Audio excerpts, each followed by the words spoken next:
Education minister है जब वहाँ पहुँचे हैं और उन्होंने धमकी भी दी है पंचायत को कि तब तक ये पीटीआईज रहेंगे, मैं नहीं आऊँगा और तुम्हें जो 10-5 करोड़ मैंने रुपया तुम्हें देना है वो भी नहीं दूंगा। इसलिए इनको जल्दी से जल्दी वहाँ से भगाओ। किसको देना 5 करोड़? वहाँ पंचायत को या गांव को उन्होंने जो कुछ भी देना है वो धमकी के थ्रू उन्होंने कहा कि इनको जल्दी से जल्दी वहाँ से भगाया जाए। ये रणनीति अब सरकार की बन चुकी है। अपनी मैडम हैं जिन्होंने आज मतलब सुबह से लेकर 5 बजे तक मौन धारण किया हुआ है। क्योंकि इस सरकार की गलत नीतियों के प्रति, क्योंकि सरकार ने जो 1983 पीटीआईओ के साथ जो अन्याय किया है, जो मतलब दुर्व्यवहार सरकार का हमारे साथ है, उसके प्रति रजनी मैडम ने 5 बजे तक अपना मौन धारण किया हुआ है। क्योंकि ये परिवार में अकेली कमाने वाली थी, इनका रोजगार छीन चुका है। इसके पास एक बेटी है, उसका रोजगार मतलब उसका लालन पालन ये कैसे करेगी। इनके अंदर बहुत सारा गुस्सा सरकार के प्रति भरा हुआ है। जो गेस्ट टीचर है हमारे भाई बंधु जो लगे हुए हैं, उनका भी डिसीजन आया था कोर्ट से, वो भी सरकार ने रखे हैं। हमारे से ऐसा क्या दवेश सरकार कर रही है? क्योंकि हमारे ऊपर दोहरी राजनीति चल रही है। उधर से दुष्यंत और उधर से खट्टर सरकार 1% भी हमारे प्रति जागरूक नहीं है। हमारे ऊपर दोहरी राजनीति चल रही है। उधर से दुष्यंत और उधर से खट्टर सरकार 1% भी हमारे प्रति जागरूक नहीं है। पर हम अपने आंदोलन को इतना उग्र करेंगे कि सरकार को जागना ही होगा। बड़ौदा इलेक्शन में टेस्ट तो सरकार का अब हम लेके रहेंगे। नमस्कार, प्यारा हिंदुस्तान न्यूज चैनल में आपका हार्दिक स्वागत है। खबर अब तक से 1983 पीटीआई टीचरों के प्रति किए जा रहे अन्याय दुर्व्यवहार से खफा पीटीआई टीचर रजनी ने एक दिन के लिए रखा मौन। अब 10 पीटीआई टीचर ने सरकार को दी उग्र आंदोलन की धमकी। राजनीतिक द्वेष के चलते सरकार ने पीटीआई को बनाया बलि का बकरा। सरकार तानाशाही पर उतरी, अब पीटीआई टीचरों के प्रदर्शन करने से भी रोक रही है। मंत्री आयोजकों को धमकी देने पर उतरे, जब तक पीटीआई रहेंगे वे कार्यक्रमों में नहीं आएंगे व न ही देंगे अनुदान। रोडवेज नेता जयकुमार दिया ने कहा, पुलिस द्वारा पीटीआई की गिरफ्तारी व दुर्व्यवहार करना घोर निंदनीय। कोर्ट के आदेश तो एसवाईएल व अनुबंध टीचरों के बारे में भी थे, लेकिन आज तक उन पर क्यों नहीं किया अमल। अगर सरकार अब भी नहीं जाएगी तो पीटीआई आंदोलन का रुख हो जाएगा बड़ौदा की ओर। संघर्ष समिति के जिला प्रधान रमेश सिंधु व संदीप किशनपुरिया के नेतृत्व में जिला रोहतक के सभी बर्खास्त पीटीआई 66वें दिन प्रवेश कर चुके धरने पर रघु सचिवालय के समीप पीटीआई के अनशन पर रजनी, कविता मलिक, अनिल व राजेश को पर्ण लावत व वीरेंद्र करोथा ने फूलमाला पहनाकर अनशन पर बिठाया। धरने की अध्यक्षता देवेंद्र रांगी व मंच संचालन सुरेंद्र ने किया। अब 10 पीटीआई टीचर कविता मलिक ने कहा है, हरियाणा सरकार बर्खास्त 1983 पीटीआई टीचरों के प्रति किए जा रहे अन्याय दुर्व्यवहार से खफा एक पीटीआई टीचर रजनी ने आज एक दिन के लिए मौन धारण किया है। उन्होंने बताया कि रजनी ही अपने परिवार का एकमात्र कमाने वाले सदस्य है, इनका रोजगार छिन चुका है। ऐसे में इनके सामने अब अपनी छोटी बच्ची के भरण पोषण और पढ़ाई करने की समस्या खड़ी हो गई है। अब 10 पीटीआई टीचर कविता मलिक ने सरकार को आंदोलन की चेतावनी देते हुए कहा है कि जब सुप्रीम कोर्ट के आदेशों में उन्हें नौकरी से रिलीव करने का ऑर्डर ही नहीं थे, तो हम 1983 पीटीआई को नौकरी से क्यों निकाल दिया। उनका कहना था कि कोर्ट के आदेश तो एसवाईएल और अनुबंध टीचरों के बारे में भी थे, तो आज तक उन पर अमल क्यों नहीं किया गया। उन्होंने आरोप लगाया कि सरकार उनको राजनीतिक द्वेष के चलते बलि का बकरा बना रही है। अब सरकार तानाशाही पर उतर आई है, अब उन्हें प्रदर्शन करने से भी रोका जा रहा है। मंत्री आयोजकों को उतर रहे हैं, जब तक यहाँ पीटीआई रहेंगे कार्यक्रम में नहीं आएंगे और जो अनुदान देना वे नहीं।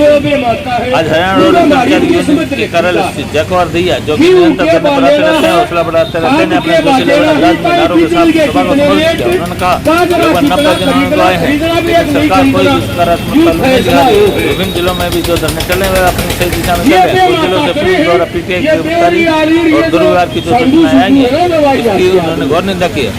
ये पीटीआई कोई अपराधी नहीं है, उन्होंने कोई जुर्म नहीं किया है। जो पुलिस इनको गिरफ्तार करने के साथ इनके साथ दुर्व्यवहार करे, ये तो केवल मांगों के लिए संघर्ष है।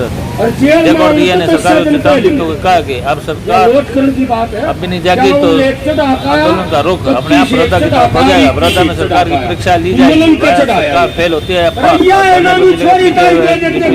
मौजूद जिसने 16 साल मुकदमा करके बीते ठुकवाया सांड का नहीं सम्मान करा, परिवार उजाड़ दिया उस पेड़ का।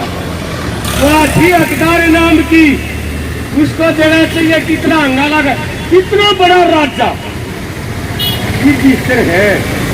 पाछे ही जमानत लाई, बोला क्या करेगा जमानत पे? यूं बोले आलू बोऊंगा घर जाके ने। वो बोले तहसीलदार ने कितनी भर्ती रहेंगे? जो बोले कूट भी ना। वो बोला जमानत को ना आलू छत पे बोगा तेरे को कूटना सही ना। वह कैंसिल हुई इसकी जमानत। इतनी पात मार रहा है और ये डालता का इलाज जुहाड़े सड़ने चाहिए, जितने पीड़े इनके चलने चाहिए ना, इतने किसे का नहीं चलने चाहिए। 3 सांडा का तुमने मेरा है, एक तक हसरम बापू और दौड़ा डाटा 14 साल की छोरी छेड़ती तो संडू ने दौड़ा डाटा हो रहा कन्नू बाबू बेटा तो मैं जेल में है। 2 एक और होंगे इकट्ठी उन्हें जिदा करके क्या जी बोली रही है टीम ताशा खेलन की जेल में। अरे एक यूं करो रामपाल को भाई कदे को उनका चेला चेली हो उन्होंने कह जो पाछे चिड़नी जागा हमारे कामड़ को ना कह दियो उनके चेले चेली भी है। अरे कियो सुनारिया बैठा सरसे वाला राम रो तीना की रांझ तक ठीक कट रही है और घने और सही से इनका मुंह लागने की कोई जरूरत नहीं है। मैं संजय बर्खास्त पीटीआई हूँ और हमारा 86वां दिन है हमारा धरने का। देश के जब तक सरकार हमें बहाल नहीं करते तब तक ये हमारा धरना चलता रहेगा। और हमारी एक साथी रजनी जिसका नाम है वो आज मौन धारण किए हुए है। ये जब तक ये सरकार के विरोध में मौन धारण किया हुआ है कि सरकार हमारी मांग को पूरा करे और हम यहाँ से अपने धरने को कभी उठाएंगे जब सरकार हमारी मांग को पूरा करेगी। सरकार तो आपकी सुनाई नहीं कर रही है, तो सरकार सुनाई नहीं कर रही है, सुनाई करेगी। जब तक सरकार सुनाई नहीं करेगी हम न तो अपना धरना उठाएंगे ना हम अपने संघर्ष को कम करेंगे। लगातार हमारा संघर्ष जारी रहेगा। ये खाप पंचायतें भी आ चुकी हैं लेकिन उन पर सरकार पर लगता है कुछ दबाव पड़ नहीं रहा है। ये तो हमें पता नहीं कि सरकार ने उन पर क्या दबाव डाला, लेकिन अब भी वो हमारे साथ ही है, ऐसी बात नहीं है। वो समय समय पर हमारा साथ देने का उन्होंने वादा किया हुआ है। अब दादर में भी गए थे धरने पर, सोमवीर सांगवान जी हैं MLA लावत खाप के वो हैं, तो क्या कारण है? उन्होंने कहा था मैं इस्तीफा दे दूंगा अगर सुनवाई नहीं हुई तो। देखो दादरी जो सोमवीर सांगवान है उन्होंने जींद वाली जो हमारी महापंचायत थी उसमें भी वादा किया था अगर हमारी मांग पूरी नहीं होगी तो वो सरकार से समर्थन वापस ले लेंगे। लेकिन उसके कथनी और करनी में बहुत अंतर मिला। वो सरकार ने हमें बहाल नहीं किया लेकिन उन्होंने अपना समर्थन वापस नहीं लिया। तो ये जो सोमवीर सांगवान है वो भी वादे का पक्का नहीं निकला। तो अब आगे की क्या रणनीति है? अब हम अपना संघर्ष जारी रखेंगे जब तक हमारी मांग पूरी नहीं हो जाती तो संघर्ष हमारा जारी रहेगा। बोलो। आज हमारे धरने को 86वां दिन हो चुका है और सरकार हमारे प्रति थोड़ी सी भी जागरूक है नहीं। और ये हमारी रजनी मैडम हैं जिन्होंने आज मतलब सुबह से लेकर 5 बजे तक मौन धारण किया हुआ है।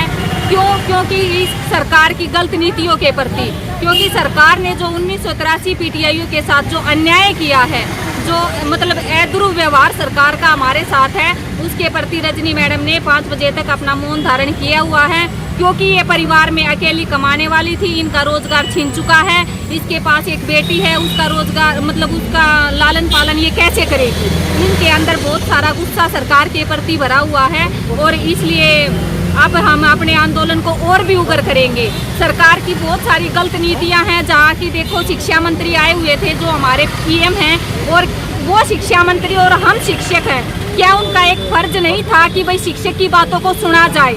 अभी भी इन्होंने अपनी रणनीतियाँ क्या बना रखी है, जहाँ भी कोई मंत्री जाता है वहाँ हम उनको ज्ञापन देने के लिए जाते हैं या कुछ अपनी बात रखने के लिए जाते हैं। उन्होंने क्या कर रखा है कि पहले इनको थाने में भेज दो और इतने में वो अपनी बात करके निकल जाते हैं। मतलब वो हमारे आम-आसामी होने के लिए भी नहीं टकरा रहे हैं कि भाई इनकी बातों को सुना जाए या इनके साथ क्या अन्याय हो रहा है, क्या हमें करना चाहिए? नहीं, क्या हम एक मतलब क्रिमिनल नहीं है या चोरी करके हम नहीं भागे हुए या हमने डकैती नहीं कर रखी? क्यों सरकार हमारी बातों को सुनने के लिए तैयार नहीं है? तो खड़ा भी नहीं सुन रही सरकार। नहीं, हम कहीं भी जाते हैं, जैसे शिक्षा मंत्री ने वहाँ पंचायत के थ्रू कहा कि भाई पीटीआई आए हुए हैं, इतने वो वहाँ से नहीं जाएंगे, इतने मैं वहाँ नहीं पहुँचूंगा। और उन्होंने क्या किया, उनकी नीति क्या थी, देखो बहुत सारी महिलाओं के साथ अध्रुव व्यवहार पुलिस वालों ने किया। पुलिस वाली लेडीज जो SHO है या और कुछ है, उन्होंने बहुत जबरदस्ती उन लेडीजों को उसमें बस में डाल के और थाने भिजवा दिया। और तब उसके बाद वहाँ हमारे जो EM हैं, एजुकेशन मिनिस्टर हैं, जब वहाँ पहुँचे हैं और उन्होंने धमकी भी दी है पंचायत को कि तब तक ये PTIs रहेंगे, मैं नहीं आऊँगा और तुम्हें जो 10-5 करोड़ मैंने रुपया तुम्हें देना है वो भी नहीं दूंगा। इसलिए इनको जल्दी से जल्दी वहाँ से भगाओ। किसको देना 5 करोड़? वहाँ पंचायत को या गांव को उन्होंने जो कुछ भी देना है वो धमकी के थ्रू उन्होंने कहा कि इनको जल्दी से जल्दी वहाँ से भगाया जाए। ये रणनीति अब सरकार की बन चुकी है। हम कहीं भी घेराव करते हैं या अपनी बात रखने के लिए जाते हैं तो वो हमें थाने भिजवा देते हैं। ये अध्रुव व्यवहार हमारे साथ सरकार कर रही है। क्यों कर रही है? क्यों बाय फेस नहीं हो रही है? क्या हमारी गलती क्या है? एक बार सरकार सुनने के लिए भी तैयार नहीं है, क्योंकि वो डरपोक सरकार है। MLA हैं सोमवीर सांगवान जी। हाँ जी, उन्होंने कहा था कि पीटीआई का समस्या हल नहीं हो तो मैं इस्तीफा दे दूंगा। आप चरखी दादरी भी गए हैं धरना देने, लेकिन क्या हाल निकला उसका? हम चरखी दादरी सोमवीर सांगवान से मिलने के लिए गए। ऐसा झूठा आदमी हमने धरती पे नहीं देखा। वो तो कह रहे हैं कि मैं इस्तीफा देना होती है। इस्तीफा दे देगा, हमारा काम क्यों नहीं करवाते ये बताइए। वो उसने शुरू में ये बोला था भाई आप लोगों में कोई कमी नहीं है, कोई खोट नहीं है, आपके कागज फर्जी नहीं है। आज वही बंदा ये कह रहा है कि भाई कोर्ट का डिसीजन है। अरे कोर्ट के डिसीजन तो SYL का मुद्दा भी आया था, समान काम समान वेतन का भी आया था। क्या वो सरकार ने मान्य कर लिया? ये बताइए। आज हमारे रोजगार पे 2000 परिवार बर्बाद होने के लिए जा रहे हैं और सरकार एक कोर्ट के डिसीजन पे अड़ी हुई है। अरे सोमवीर सांगवान जैसा अनुबंध टीचरों पे भी होना चाहिए। क्या अनुबंध टीचर हैं उन पे भी कार्रवाई होनी चाहिए। हाँ, सब पे कार्रवाई। कोर्ट ने तो उन पे भी ऑर्डर कर रखे, हटाओ। हाँ जी, हाँ, जो गेस्ट टीचर है हमारे भाई बंधु जो लगे हुए हैं उनका भी डिसीजन आया था कोर्ट से, वो भी सरकार ने रखे हैं। हमारे से ऐसा क्या दवेश सरकार कर रही है? क्यों? क्योंकि हमारे ऊपर दोहरी राजनीति चल रही है। उधर से दुष्यंत और उधर से खट्टर सरकार 1% भी हमारे प्रति जागरूक नहीं है। पर हम अपने आंदोलन को इतना उग्र करेंगे कि सरकार को जागना ही होगा। बड़ौदा इलेक्शन में टेस्ट तो सरकार का अब हम लेके रहेंगे।